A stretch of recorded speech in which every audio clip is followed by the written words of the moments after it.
Wayne and I took a trip to Leadville, Colorado, Fremont Pass.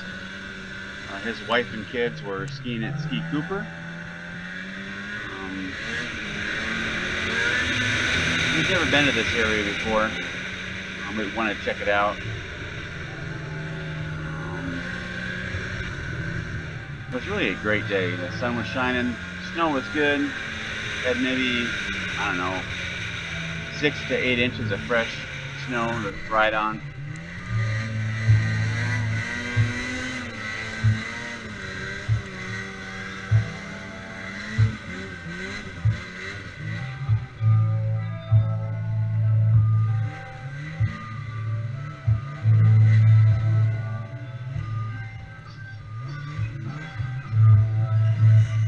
Just a beautiful, beautiful area.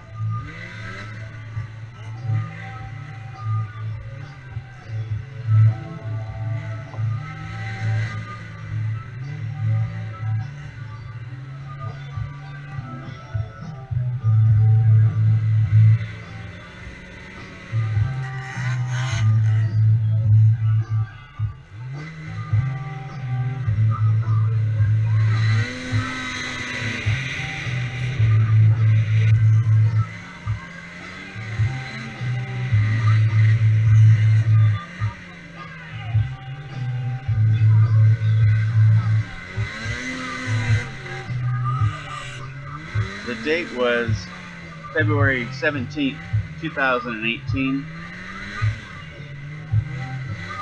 We were supposed to meet Wayne's wife and kids for dinner in the hotel down in Leadville.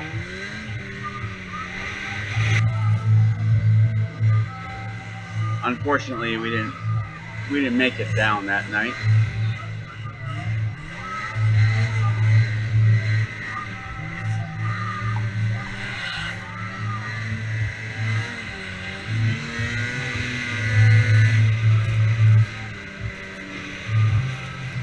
Wayne had a bottle of water, I had a bottle of Gatorade, I had a couple protein bars, and a handful of pistachios in my pack.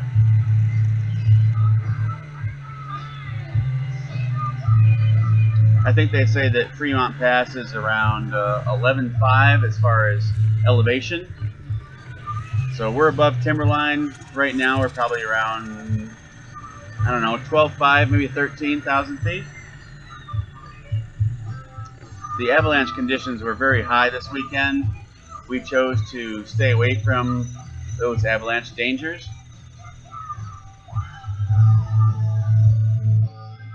What a view.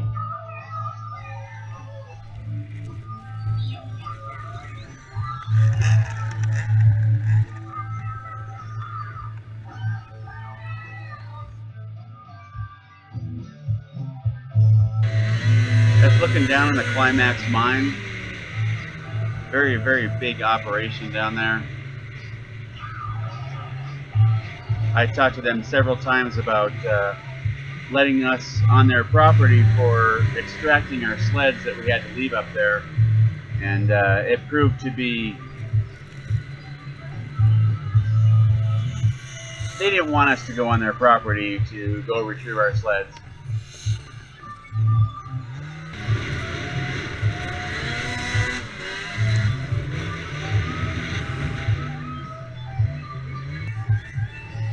This is in the morning. This right here, maybe around 11 a.m. Wayne and I stopped at a parking lot on Highway 91 to unload the sleds.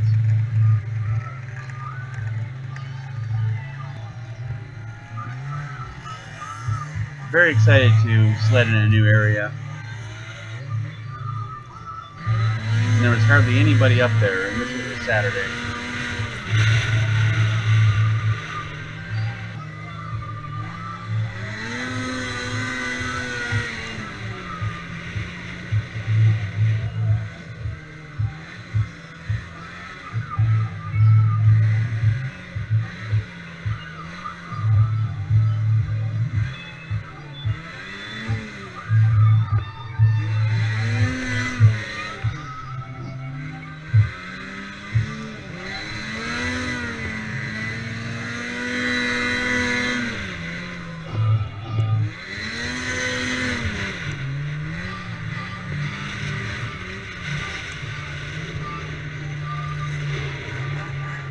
I hope you enjoy some AC/DC while you're watching this little video.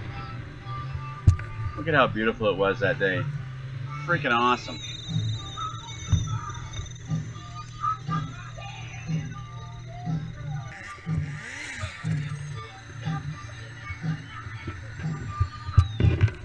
We stopped here and had a snack and maybe a little hooch. Not maybe, we really did.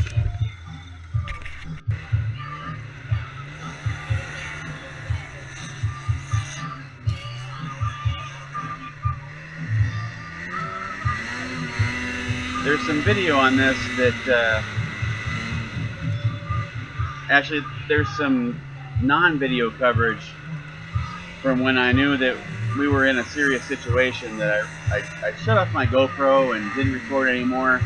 Now I kind of regret not recording that, of the rescue with the helicopter and the search and rescue team.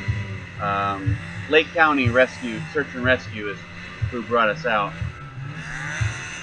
But when we got into the situation where it was pretty tense and pretty serious, I didn't feel a need to record the video any longer. Watch this. It's a good roll by me. Yep. Yep. Launch it. Oh.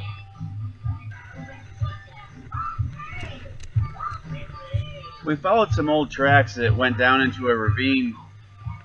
And again, we weren't really familiar with this area, but it looked like a fun area to go down. Thank you. The ravine really took us down deep to where we couldn't get out right or left. We had to keep following the river, which we found out later. It was the East Eagle River.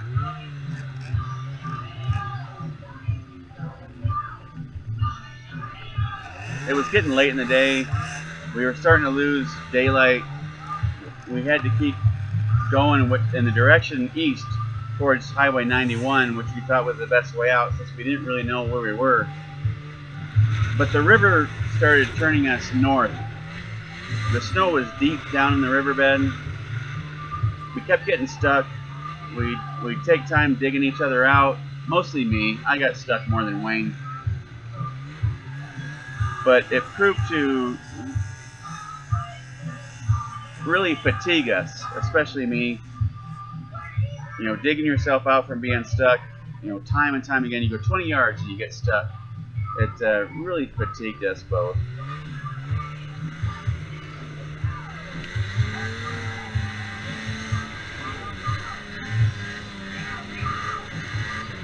As far as water that we had, like I said before, Wayne had a water bottle, I had a Gatorade bottle. They were empty by the time that we had to make a shelter. But we packed them with snow and tried to melt them with the fire that we made. We had the means to make a fire, which we were very lucky, because both our hands and our feet were both wet from constantly getting stuck and digging ourselves out. I put my Gatorade bottle too close to the fire and it melted through, and that was done. I did have a Camelback in my backpack. Unfortunately, it wasn't full of water. We had to fill that with snow and put it towards the fire to melt it. So we had some water. As far as food, we shared a protein bar late in the afternoon that I had. We really didn't have much. It was around midnight, 1 o'clock, that I had a couple pieces of hard candy that we both had. We saved the remaining protein bar that I had for the morning because we knew we had to try to walk out. Because search and rescue, we didn't hear a helicopter. We thought they'd be looking for us. The night looked clear, but we did not hear a helicopter. We heard snowmobiles way off in the distance. They were obviously looking for us, but they couldn't hear our whistle. We whistled as loud as we could, and they were just too far away from our location. So we kind of figured it might be a long night, unfortunately.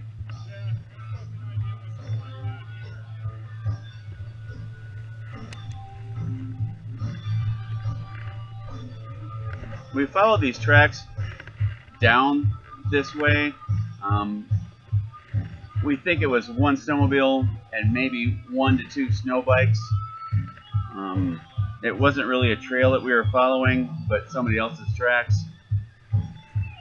So where they had went before was pretty hard packed, but if you get off of where they went inches, it would suck you down into the deep powder. It was very deep, probably hip deep.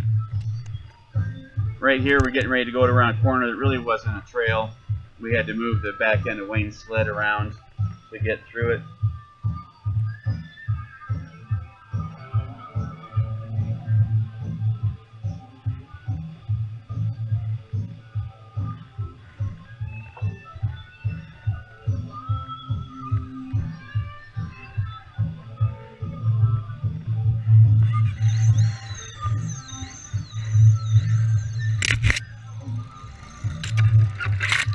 Hope you're enjoying the AC/DC I have in the background.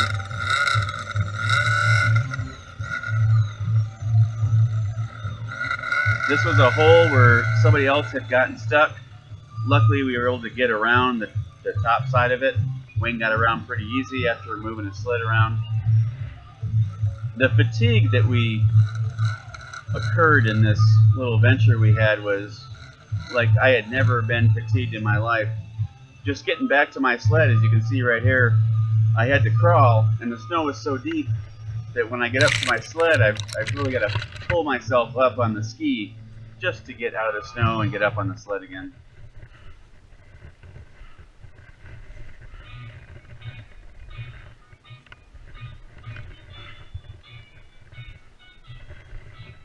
Perfect music for this video. At this point, Wayne and we had missed our lunch. We were supposed to go back to the trucks in the parking lot for our lunch. But as we were heading back that way, we got a little disorientated and went down the wrong way. And so lunch back at the trucks was not an option any longer. But the fatigue at this point was getting to be, unreal, like any other fatigue I have ever experienced. The last thing that I wanted to do was get stuck again. At this point, it was like, yeah, things are getting pretty serious. I know it's late in the afternoon, the sun's going to be going down, and we really don't know where we are. We're just trying to head east to Highway 91, for safety.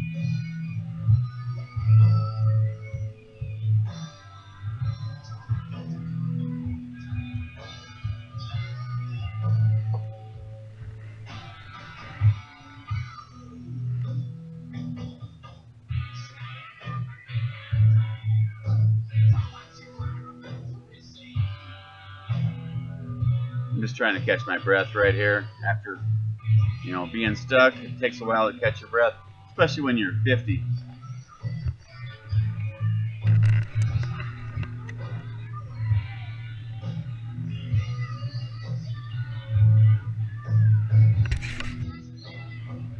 There was a local article in the local newspaper at Leadville. I think it was the Leadville Daily. So Leadville Daily on February the 17th or 18th or 19th, you'll see the story here.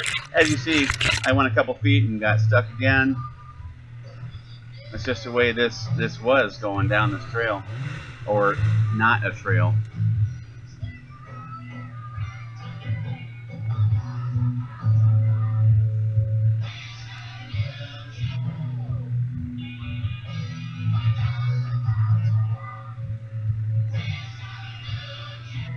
Wayne's like, let's pull your back end around so you can get through here. I'm like, I can get it. I can get it. And hoping to myself, yeah, I don't want to get stuck now after I told Wayne, don't help me. I can get through here. You can see the hole to the left there. It was kind of deep. You don't want to get sucked into that. Luckily, I had all my weight on the one running board and got through it just fine.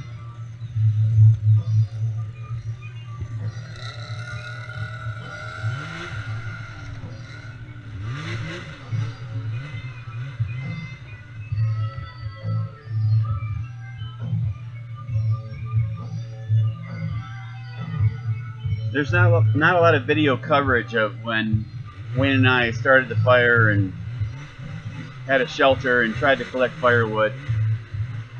We didn't have a great shelter. The big tree above where we made the shelter had good coverage, but throughout the night, here, look at Jerry stuck again. The tree had good coverage, but we ended up using those low branches for firewood. It's hard to find firewood when there's 5 foot of snow and you're in a riverbed.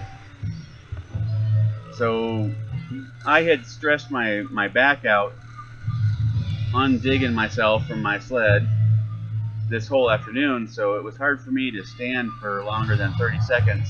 So Wayne had to collect the firewood. Luckily we had a saw. Wayne would bring the firewood to me. I'd snap it into smaller pieces and keep the fire going. So I was the fire tender. Wayne was the wood fetcher.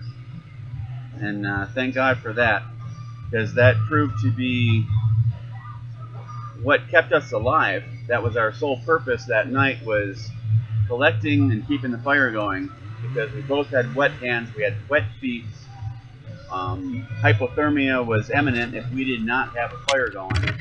We kept that fire going for 16 hours. It was 4 in the afternoon that we started the fire because the sun went behind the hill and it started to get cold quick. As you can see in this video here, here's where it starts to get sketchy. We don't have a trail. We're in deep timber, and I don't know. You can see. So, anyways, all night long it was about collecting firewood and keeping that fire going. We laid on either side of the fire. We talked about spooning. Wayne will say it was camp cheap because there was no spooning allowed. Oh, look at that. Yeah, Jerry's stuck again under a tree on his side because it was unstable powder. And yeah, maybe Jerry doesn't ride that great when he's fatigued. But keeping the fire going was essential, mostly because our hands and our feet were wet, and we knew we had to keep it going. And here's the RX-1, just slightly stuck again. That's what we had to deal with for, we'd only get yards and yards for an hour or two. And eventually we just ran out of sunlight, and we had to make a shelter quick. And it was quick. All of a sudden the sun went behind the mountain. It got cold, and we had to make a fire. Luckily, we had a candle to start a fire, and we had a saw to cut the wood, and that kept us going. Wayne used his light on his phone as a flashlight for looking for firewood. It was really dark that night. My phone was dead. Dodie kept calling and calling my phone, and eventually it would just go to voicemail, and I'm sure the girls thought that the worst, that we were stuck in an avalanche, because the avalanche danger was so steep that weekend, and that's what I talked about. So I'm sure they assumed the worst when we went missing, that we were caught in an avalanche, and we were probably presumed dead.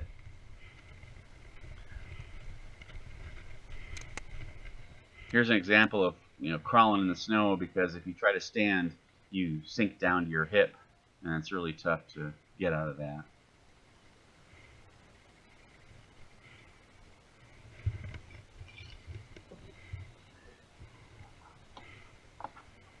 I'm going to flip the tape over on my AC/DC. Yeah, it's a cassette tape. Hold on. Alright, got the music back on. It's probably a little louder than it was for the first part. I don't think there's another time that I had felt more fatigued or more spent than this afternoon, this day. Yeah, a little body piece was loose a little bit. That's a big concern right now, isn't it?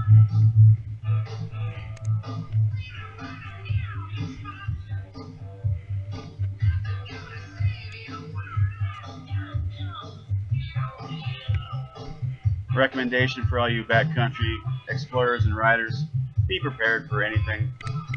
Take stuff with you. We're so lucky that we had stuff with us.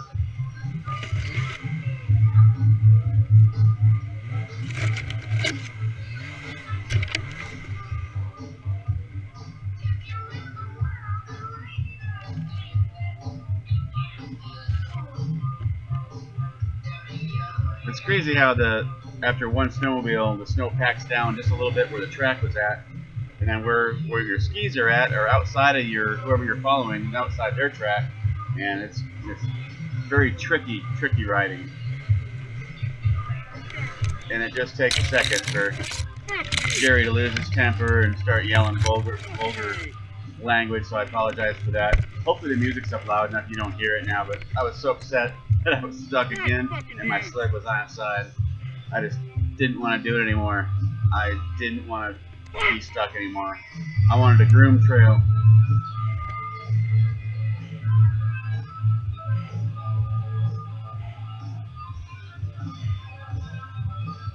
And then you're up to your waist in snow and you gotta get out of that now because you're in a tree well.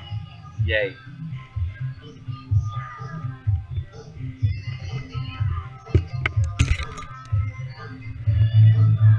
This is a point where I didn't have the camera going when we had to belay Wayne's sled down. This is a section that water must run down because it's solid ice underneath the snow with a lot of rock and tight trees at the same time. So what we did was pulled ropes and straps, tied them together right there, put them around Wayne's bumper, around the tree, around my waist, and with the sled off, kind of belayed it down this section so we could keep our skis from going into the trees and breaking an A-arm or something. So now it's my turn. We got the rope tied to the back of my sled. The sled's off. Wayne's got it around a tree, got it around his waist, and just to try to slow it down a little bit so we don't catch a tree with a ski and, like I said before, break an A-arm, because if you break an A-arm, that sled's really not going anywhere out of this mess.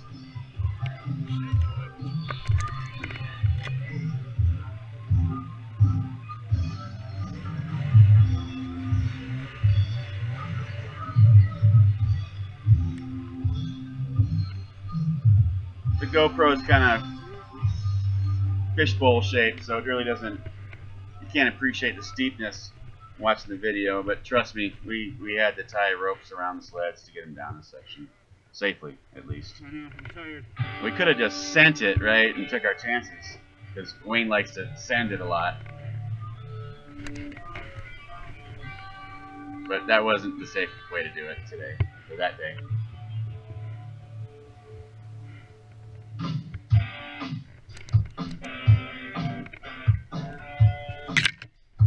And like on Wayne's sled, the rope breaks, but it was just enough to slow the sled down and get through those last two little trees safely.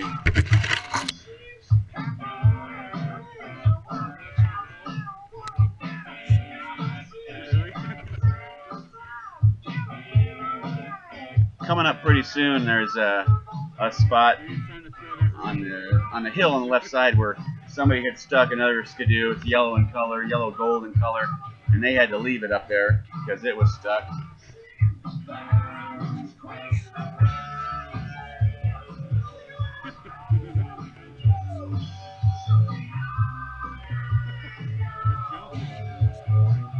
Speaking of all night long, it was pretty calm where we were at. It wasn't really windy down at the bottom of the riverbed where we were at.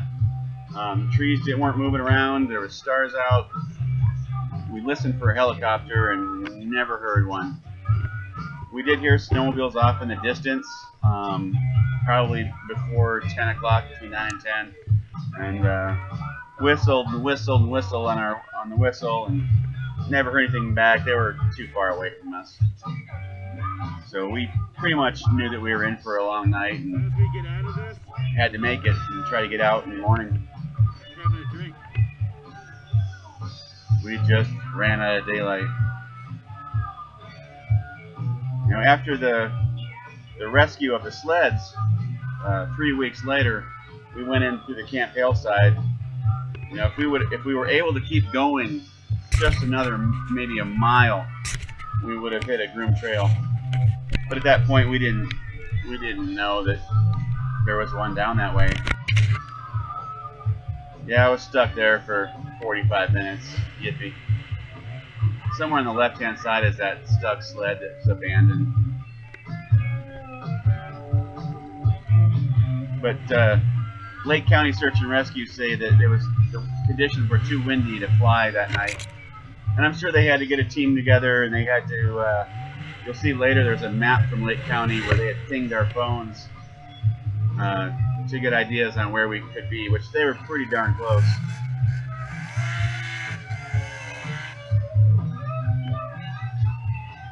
The next morning after we didn't really, I never asked Wayne what time it was. I never looked at my phone. I really didn't want to know what time it was for some reason. But all of a sudden Wayne says it's 5:30, and I perked up and thought to myself, oh, Wayne, what time's it get dark? He's like, oh, probably 6. Or what time's it get light? Probably 6. So all of a sudden we had a burst of energy knowing that we had made it through the night. We gotta, get some more wood, get the fire going, get warmed up, and try to walk out of there. Oh, look, Jerry's sled's on its side again. Weird, huh? Huh.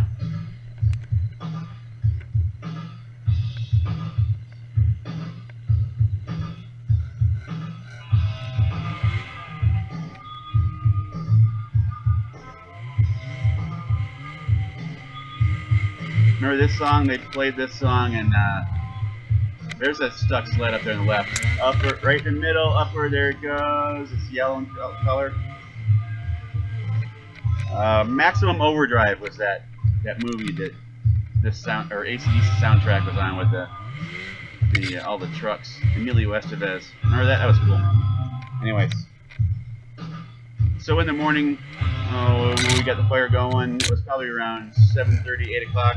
We got ready to try to walk out of there. We were able to walk on our snowmobile tracks. They were nice and frozen, and we walked upright for at least a half a mile, maybe a little more.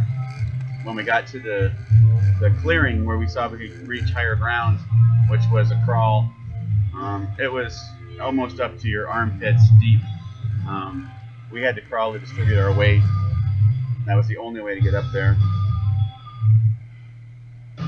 Got almost to the top, and all of a sudden we heard the helicopter. I had my compass with a mirror hanging around my neck.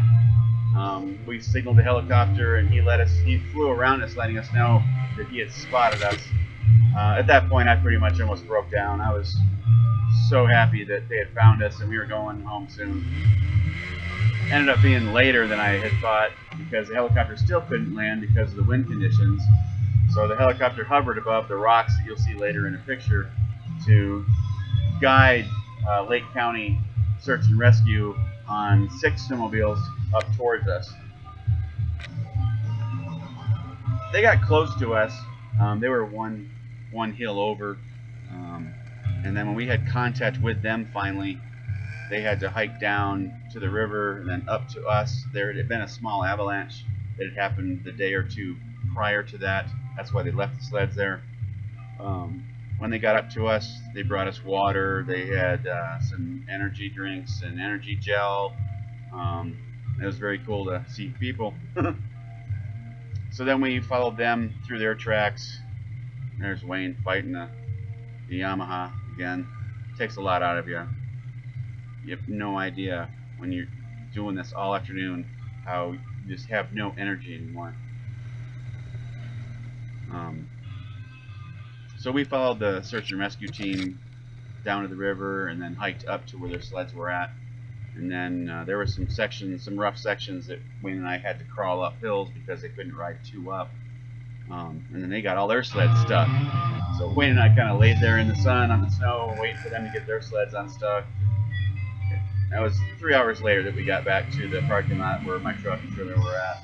And all the family waiting for us. That was pretty cool.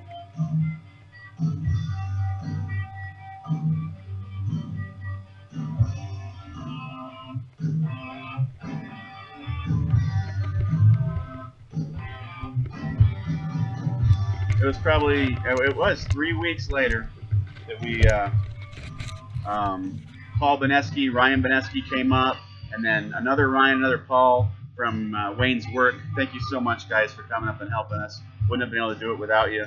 We all had snowshoes.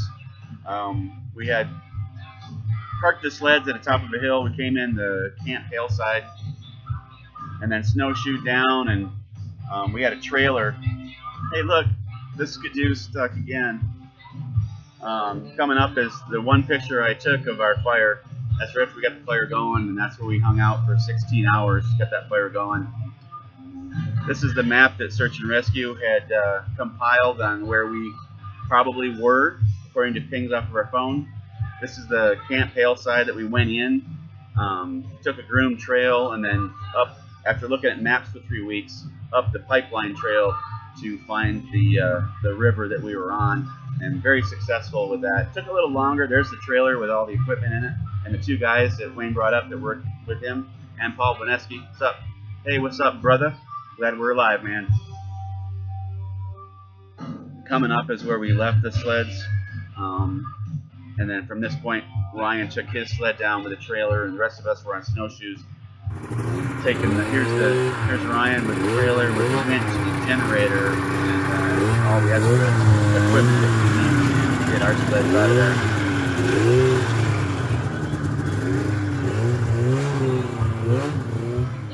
I guess we had never thought about all the holes that we had dug, getting stuck going What's down up there, into fun here. seekers? We had to come back out that had, 10 or 12 inches of fresh snow on top of it. Yeah, I'm smiling there, but after a while, fatigued again. All right, we are almost at the sleds. Got the snowshoes on.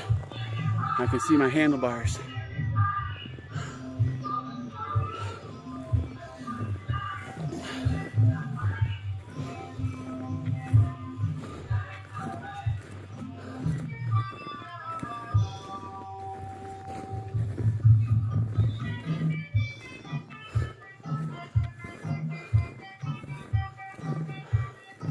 There they are.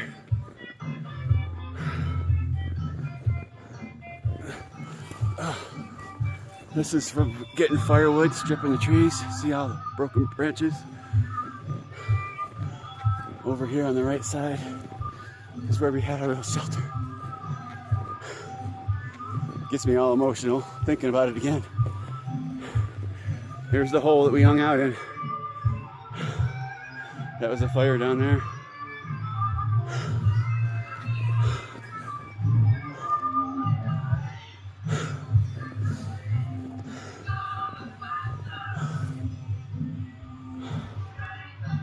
Here comes Ryan.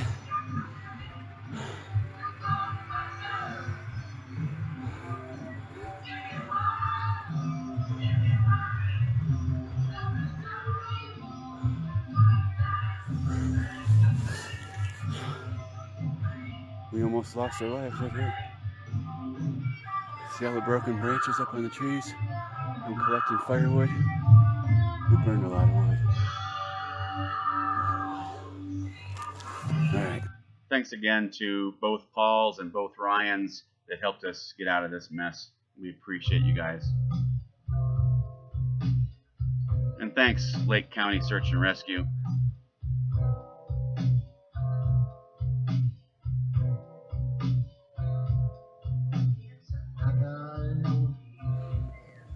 There's Paul down there snowshoeing up. I'm good. I'm good. I'm good. There's Ryan up there between the trees. We just came out of there. This is where Wayne and I crawled up and the helicopter spotted us up at the top. This is what we came down 3 weeks ago yesterday. We made it out. We've almost got everything out. It's been a long, long day.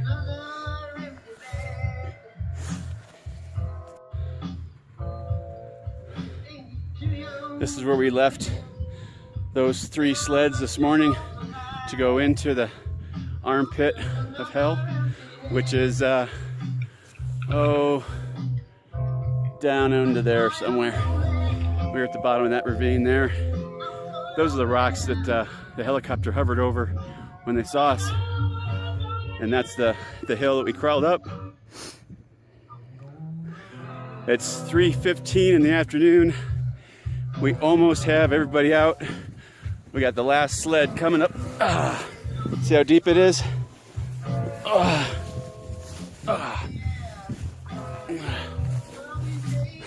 Very, very deep snow. As soon as you step off into the powder, you sink down to at least your knee or thigh.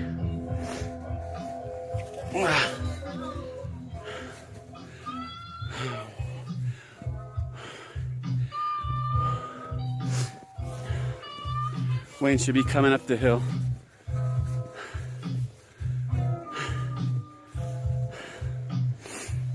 There's the guys down there at the bottom. Wayne might be stuck one more tip. There goes Ryan.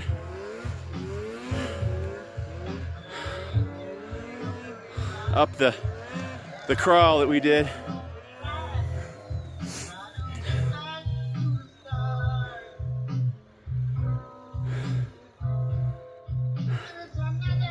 Beautiful, isn't it?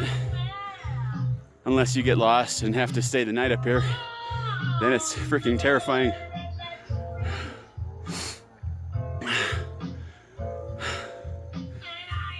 We came in the other side for the rescue, Camp Hale side. It's going so smooth, pretty smooth so far. We still got some trail to go that we broke today. Nobody else has been on it but us.